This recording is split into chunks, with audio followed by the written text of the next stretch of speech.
Time to pause for thought. This week with Tim Stephenson, the secretary of the Hull and East Riding Humanist Group. This summer has seen the appearance of giant fiberglass toad sculptures in Hull city centre to commemorate the death of the poet Philip Larkin 25 years ago.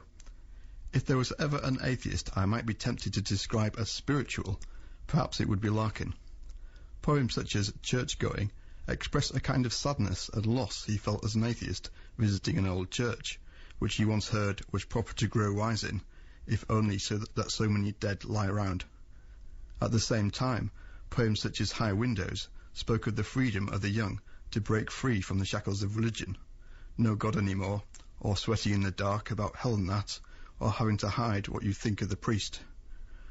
Obeyed spoke of the necessity of facing the reality of death without that vast moth-eaten musical brocade created to pretend that we never die. Today is the anniversary of the death of another famous non-believer who once worked in the University of Hull and was known to write poetry, though he was better known as a writer and presenter of the BBC TV series The Ascent of Man in the 1970s. Jacob Bronowski died on the 22nd of August 1973, and local humanists have begun a campaign to celebrate his life and work, not with sculptures, but with a commemorative plaque at one of the places he lived during his time in Hull in the 1940s.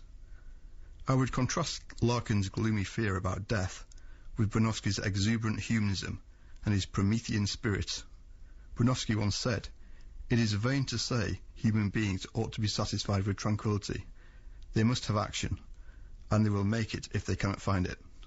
And knowledge is an unending adventure at the edge of uncertainty.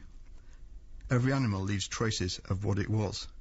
Man alone leaves traces of what he created." Tim Stephenson pausing for thought this morning. Now here's a